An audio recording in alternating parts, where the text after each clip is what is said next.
Praise the Lord. The best wishes to you and your family members.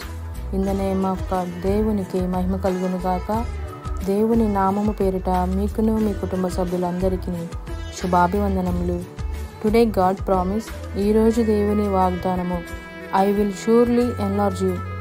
Hebrews 6:14 నిశ్చయముగా నిన్ను విస్తరింపజేయుదును. Hebrew రాసిన పత్రిక 6:14.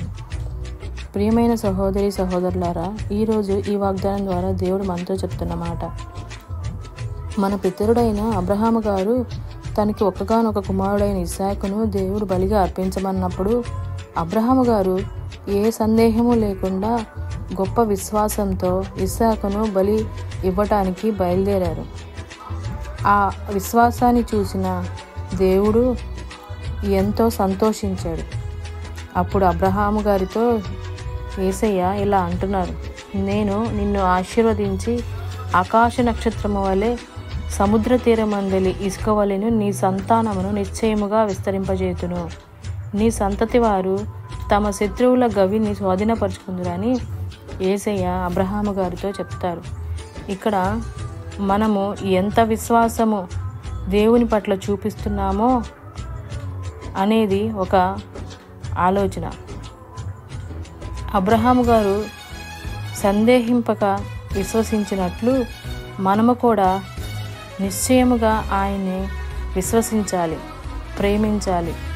అప్పుడే దేవుడు మన యొక్క విశ్వాసాన్ని బట్టి మనల్ని విస్తరింపచేస్తాడు. ప్రార్థన. మహోన్నతుడా, మహాగణుడా, సర్వలోకానికి అధిపతివైన మా తండ్రి, మీకు ఎన్నో వందనములు, స్తోత్రములు. ఈరోజు ఈ వాగ్దానం ద్వారా మాతో మాట్లాడినందుకు వందనములు.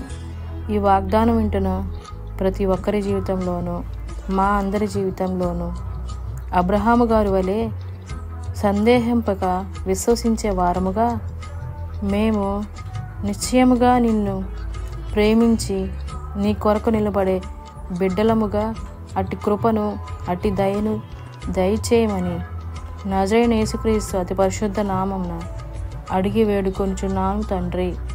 ఆమేన్.